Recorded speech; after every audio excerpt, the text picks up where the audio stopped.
World Economic Forum in Davos, where Nigeria's Vice President, Kashim Shettima's comments at the Financial Times Global Risk Roundtable elicited reactions amongst many Nigerians when he stated that he does not believe in AIDS, but in partnership, adding that he would rather hold poverty with dignity and deal with nations on a pedestal of equality. Let's take a look before we take some reactions.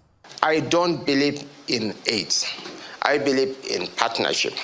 I would rather carry my poverty with dignity and deal with people and nations and companies on a pedestal of equality, not a master-servant relationship.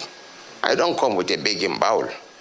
My continent is the richest in the world, and the trajectory of global growth is facing Africa, and Nigeria will make or mar that transition.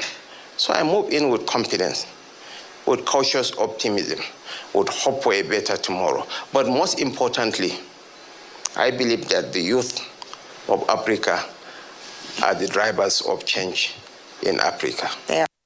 Well, I like that last comment where he said the youths are the drivers, youths in Africa especially are the drivers of change. But you know, his comment about partnership and not believing in aid, it's gotten a lot of reactions when we posted this video on our Twitter handle. Let me take some tweets. This is from Chef Law, who wrote, "Partnership care. With over $40 billion in debt and 133 million Nigerians in poverty, this dignity speech sounds like Crusoe. Who is partnering with someone that can't pay their bills without borrowing?" Well, Tochukwu wrote, "All talk, no action. Nigerians have watched their wealth diminish since this administration took office. The government ignores basic economic principles, focusing on excessive taxation instead of industrialization, which has historically driven national development." And finally, Frederick wrote, "Provide electricity, good roads, security, and foreign investors will beg to come in. Some of the traveling up and down by Tinubu and Shettima could be done by our ambassadors. Nobody can convince me that Nigeria is poor. We're too endowed and blessed to be poor. Beg or borrow, we simply need creative leadership." And that is the main point, creative leadership. But what are your thoughts on the fact that, you know, Kashim Shettima goes out there? I mean, this is not the first time we hear him. Even, you know, he's always like putting Africa, Nigeria, really. I love that he doesn't believe in aid. Yes, I love it. And going back to the last X post, I was going to say, and that's on periods. You know what he said about the fact that he doesn't believe Nigeria is poor. To be fair, you speak to a lot of people, they don't believe Nigeria is poor because of the way that they see money being spent, even though spent in a way that can be criticized here and there. He made a point about the potential of Africa's youth. This administration has been very good with saying the right things, especially when it comes to harnessing the potential of the youth. He's not the only one that said it. Every time President Tinubu has gone for a foreign trip like this, he's also often put at the forefront of the potentials of Nigeria, our budding youth population, and the fact that we have such a vibrant, creative, innovative young population, prioritizing education, advancing smart agriculture. Now, you can sit on the world stage and say the right things. It's very important. I mean, I don't expect him to go on there and say, well, yes, we want more aid, give us more aid. We're sovereign. We have pride. We need to speak, you know, say the right things out there when we're speaking in public.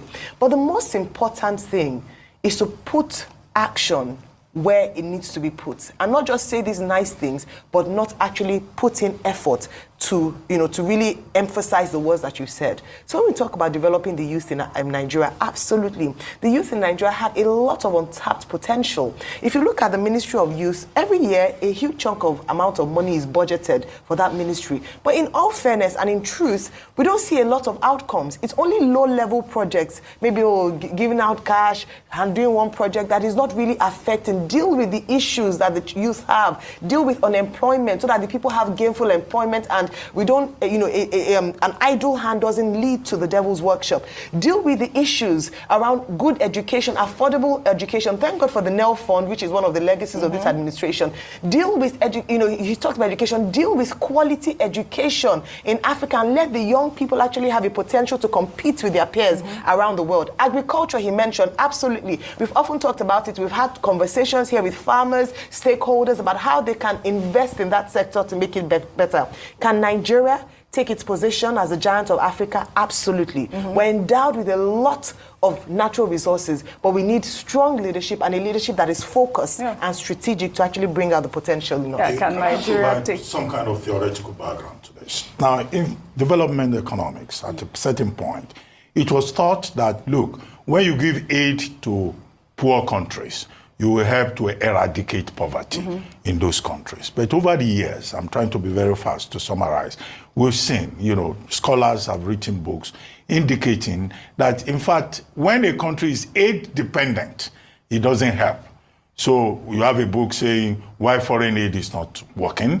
You have Jeffrey Sachs writing The End of Poverty and questioning the aid paradigm. You have, the book I consider my favorite, Dambiso Moyo, writing Dead Aid, why that aid is not going to help Africa and what Africa can do to do better. So what the Vice President is talking about is simply about the fact that, look, we're not looking for aid.